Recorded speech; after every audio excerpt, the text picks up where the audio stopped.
selamat pagi semuanya. Bagaimana kabarnya kalian hari ini?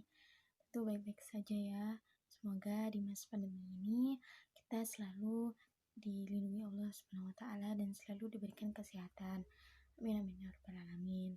Nah, sebelum memulai pembelajaran pada pagi hari ini, hendaknya kita berdoa terlebih dahulu dengan harapan semoga pembelajaran pada hari ini bisa berjalan dengan lancar dan apa yang kita pelajari bisa bermanfaat bagi kita semua. Bismillahirrahmanirrahim. Berdoa mulai. Bismillahirrahmanirrahim. Raditu billahi rabba wa bil islami dina wa bi muhammadin nabiyyan wa rasula. Rabbi zidna ilma warzuqna fahma. Amin ya rabbal alamin. Berdoa selesai.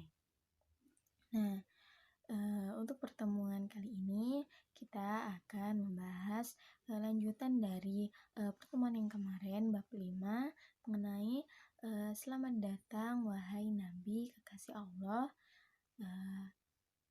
yaitu di poin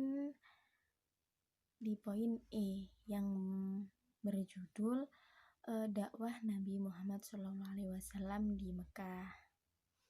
Nah, kali ini kita akan membahas mengenai dakwah Nabi Muhammad SAW di Mekah. Dengan turunnya wahyu yang kedua di pertemuan pertama, yaitu Quran Surat Al-Mudaththir ayat 1-7, Rasulullah mulai berdakwah secara sembunyi-sembunyi. Beliau mengajak semua sanak keluarganya agar mereka lebih dulu percaya kepada seruannya dan mengikuti dakwahnya. Dan tempat yang beliau pilih adalah rumah Al-Arqam bin Abil Arqam Al-Az. Dan untuk orang yang pertama kali masuk Islam yaitu disebut dengan sebutan as-sabiqunal awwalun. Siapa saja mereka? Yaitu ada Siti Khadijah, Abu Bakar, Ali bin Abi Thalib, Zaid bin Harisah, dan Ummu Aiman. Dan selain itu ada lagi sahabat pria yang kemudian masuk Islam lewat perantara Siti Khadijah dengan Abu Bakar.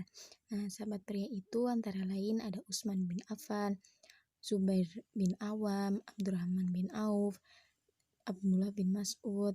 Nah, juga sementara sahabat wanita ada Safiyah binti Abdul Muthalib, Lubabah Ummul Fadl binti Haris, Ummu Salamah, dan juga lainnya.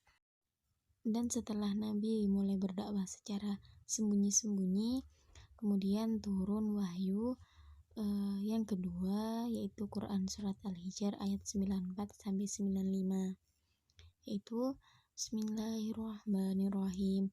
Fastaq bima tu'maru wa a'rid anil musyrikin. Inna kafainakal mustahzi'in. Maka sampaikanlah Muhammad secara terang-terangan segala apa yang diperintahkan. Nah, maksudnya di sini Allah menyuruh Nabi untuk berdakwah secara terang-terangan dan berpalinglah dari orang yang musyrik, berpalinglah dari orang yang tidak menyukai Nabi untuk menyiarkan agama Islam. Dan sesungguhnya kami memelihara engkau dari kejahatan orang yang memperolok-olok engkau. Jadi sesungguhnya Allah memelihara Nabi atau melindungi Nabi dari kejahatan orang musyrik. Dan kemudian Nabi mendapatkan wahyu lagi, yaitu Quran Surat Asy-Syu'ara ayat 214-215 yang berbunyi Bismillahirrahmanirrahim. Wa andir asyiratakal aqrabin wahfid janahaka limanittaba'aka minal mu'minin.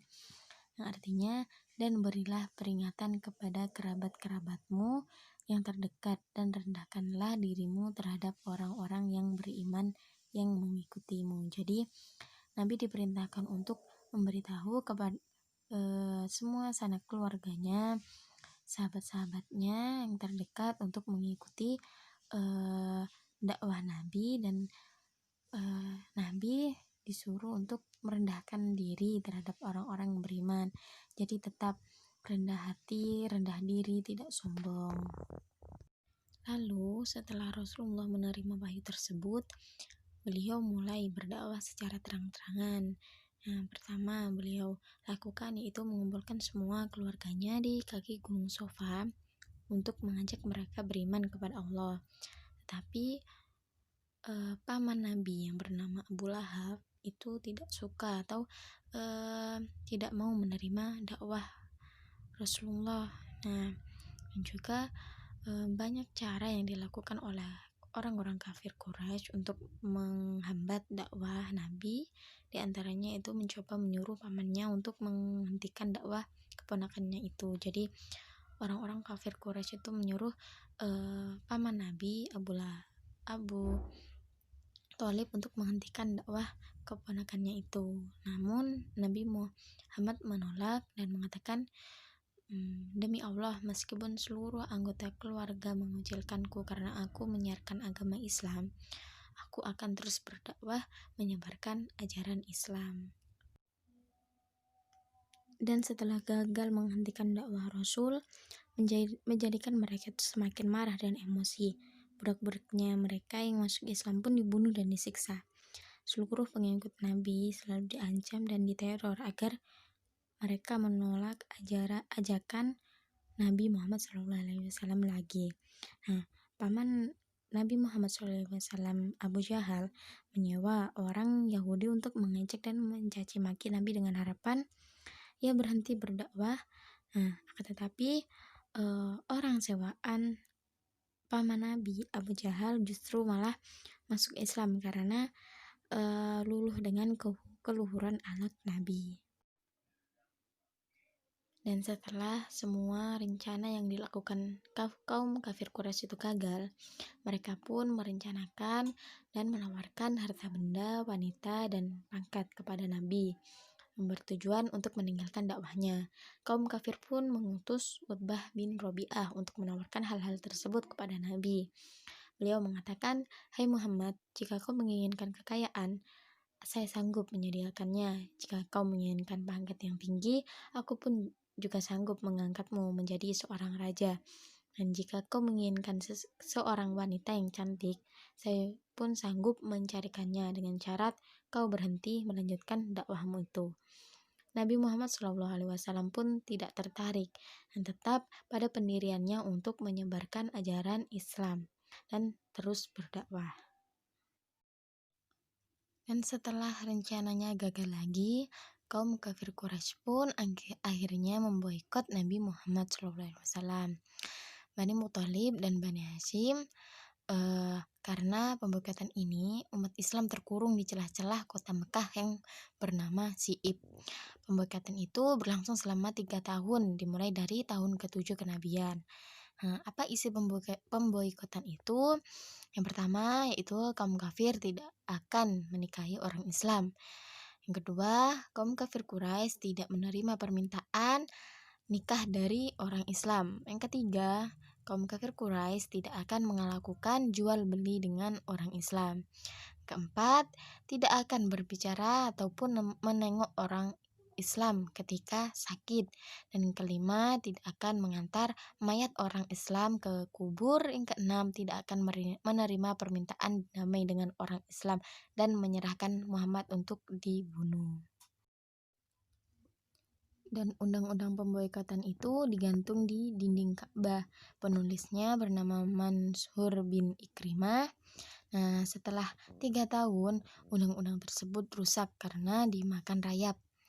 Nah, kemudian undang-undang tersebut disobek oleh Zubair bin Umayyah, Hisam bin Amr, Mut'im bin Adi, Abu Baktari bin Hisham, dan Zama'ah bin Al-Aswad.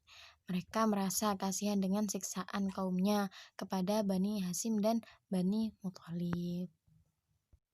Mungkin hanya itu yang bisa saya sampaikan, kurang lebihnya mohon maaf yang sebesar-besarnya.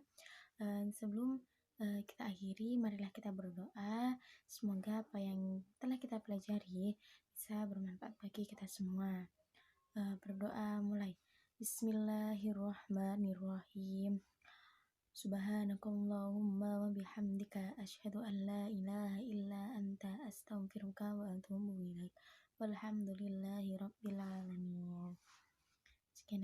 Sekian dari saya. Wassalamualaikum warahmatullahi wabarakatuh.